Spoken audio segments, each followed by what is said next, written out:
Hey, Mr. Wine Tasting, come together with the love on the place, Mr. Love on the place.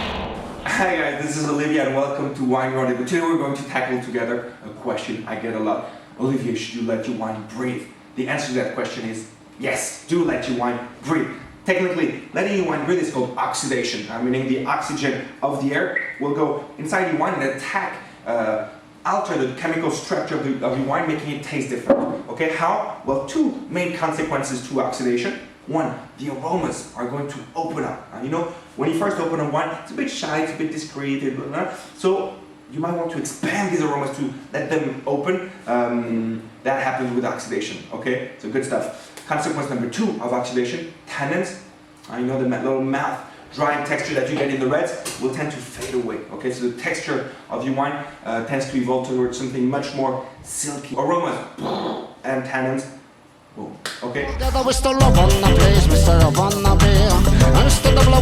when it comes to letting your wine breathe, you have two options, okay? Option number one, you're going to just boom, open your bottle of wine, you let it sit, and then you go chill, you go do your thing. Well, when you do this, you have a little bit of oxidation going on, and you have this much wine in contact with the air, which is lighter compared to when you have a cork. So that's nice. Option number two, using this little baby right here, and it's called a decanter. And when you do this, what you do is you take your wine and you're going to pour it very gently. And as you pour it, there's going to be a lot of oxidation. Right now, when I'm doing this, the wine is really being oxidized.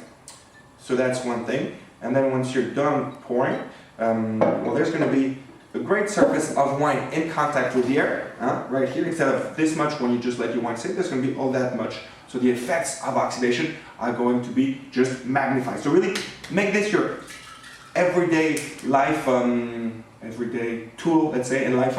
It looks very stuffy, very boring, like, ooh, little wine stuff thing. No, this really is a little something to enhance your pleasure, to make your wine taste better. So please use decanters.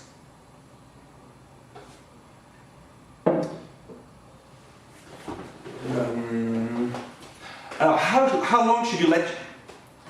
So how long should you let your wine breathe for?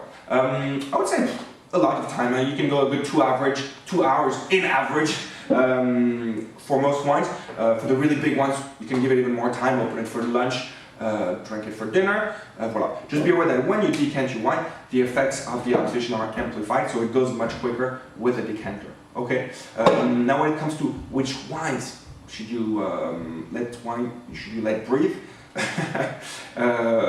I would say most wines, whites, reds, everything. Of course, for the whites, you won't have the tannins effect.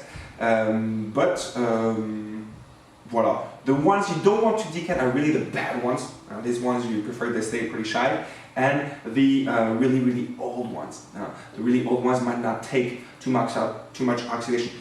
Speaking of old wine, we have actually two words in French for this little gesture I just did. One is called décanter. Décanter is actually separating the sediment from the wine. Okay, so the wine will be in here and the sediment will stay in the bottle. The other is carafer. Carafer is when you let your wine breathe, you actually want to open it up and to oxidize it. Okay? Voila. I made a big effort today wearing a beautiful t-shirt, Don't Mess with Texas. Kelsey, who used to work here with me, gave that to me after I kept making fun of Texas all the time. It's beautiful. I love it. It's red. The guy who invented this is just a pure genius. Voilà. That was it for decanting. À très bientôt on winerendezvous.com.